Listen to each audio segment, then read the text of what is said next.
বাবা মা 10 মাস পেটে নিল, কষ্টের উপরে কষ্টের স্তূপ। কোরআন বলে এতটুকু দাঁড় করাইল স্তূপ, কষ্টের স্তূপ। ওয়াহনুন আলা ওয়াহনিন, যে হিমালয় পর্যন্ত তার সামনে ছোট হয়ে গেল। মা কিন্তু বাচ্চা যখন পেটে থাকে কষ্টের স্তূপ দিতে থাকে, কষ্টের স্তূপ।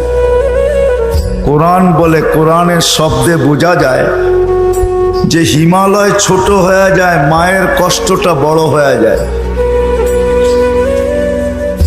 একটা ছেলেকে মানুষ বানাইতে বাপ যতটুকু কষ্ট করে,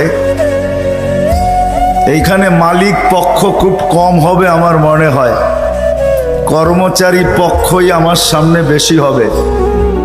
চাকরিজীবী শ্রম পেশার মানুষই বেশি।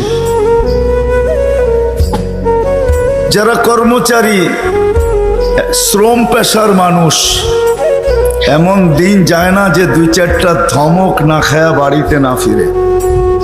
আমার কথা বোঝেন? সুট্টুর হবে না, কিন্তু এরকমই হবে। একটা রিক্সাওয়ালা ডেলি 2-4টা গালি, 2-4 ডজন গালি খাওয়া ব্যতীত বাড়িতে ফিরে না। কিন্তু তাকে যদি জিজ্ঞাসা করা হয় যে এত গালি খাওয়ার পরেও ডেলি রিক্সা নিয়ে কেন বাহির হও, তো চোখের পানি ছেড়া দিয়া বলবে বিবি বাল বাচ্চা আছে বিদায়। একটা বাপ বহুত কষ্টের পরে একটা ছেলেকে মানুষ বানায়। সত্য তো? কেমন মানুষ যে মা 10 মাস পেটে রেখা কষ্টের স্তূপ জমাইতে জমাইতে হিমালয়ের চেয়ে বড় করে দিল। একটা বাপ সন্তানের পিছে খাটতে খাটতে খাটতে খাটতে নিজেকে বৃদ্ধ করে দিল, যৌবনটা হারায়া দিল। আমার সমাজে তাকাইলে দেখা যায় ওই মা বাবাই এখন বৃদ্ধাশ্রমে বাস করে।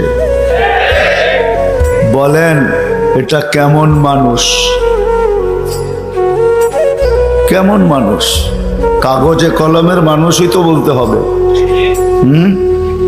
কাগজে কলমের মানুষ যদি না হইতো তাইলে তো ইমাম শাফি রহমতুল্লাহ আলাইহির মতোই হইতো।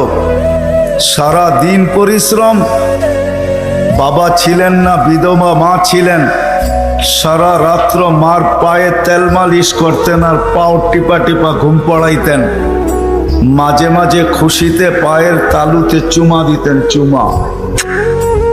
মা কাইপা উঠতো আর বলতো আমার পায়ের তালুতে চুমা কেন? তো বলছে তোমার পায়ের তালুতে চুমা দেই না, আমি তো আমার জান্নাতে চুমা দিয়া স্বাদ নিতেছি, স্বাদ। তাইলে সন্তান এমন মানুষ হতো। আবারও বলতেছি, আপনারা আওয়াজ করতেছেন, দ্বীনি কথা যতক্ষণ পর্যন্ত মনোযোগ সহকারে একাগ্র চিত্তে ধ্যান খেয়ালের সাথে চুপচাপ, সাথে সাথে আরেকটা শব্দ আছে, নিজের প্রয়োজন মনে করে যতক্ষণ পর্যন্ত না শুনবো ততক্ষণ পর্যন্ত আমার ভিতরে কাঁদবে না। আর যদি না গাতলো তাহলে কাগজে কলমে মানুষ হব, যে আল্লাহ অস্তিত্ব দিয়েছেন ওনার কাছে মানুষ হব না। ওনার কাছে যদি মানুষ হইতো তাহলে মানুষকে উনি কোনোদিন জানোয়ার বলতেন না।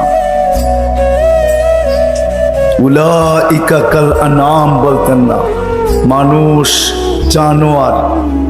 বালহুম আদাল, এর চেয়েও নিকৃষ্ট। মাসালুহুম কামাসালিল কালব, কোনদিন এই ভালোবাসার পাত্রটাকে কুকুরের সাথে সমতুল্য তুলনা করতেন না। মানুষ আল্লাহর সবচেয়ে বেশি ভালোবাসার পাত্র। মানুষের মতো আল্লাহর কাছে কোনো ভালোবাসার পাত্র নাই, কোনো সৃষ্টি নাই। মানুষই একমাত্র আল্লাহর কাছে সবচেয়ে বেশি প্রিয়। আমি প্রমাণ দিয়া যাব একটা একটা করে। যদি আল্লাহর কাছে প্রিয় না হইতো তাইলে কুদরতি হাত দিয়া মানুষকে কোনোদিন তৈরি করতেন না। আমরা কুদরতি হাতের তৈরি।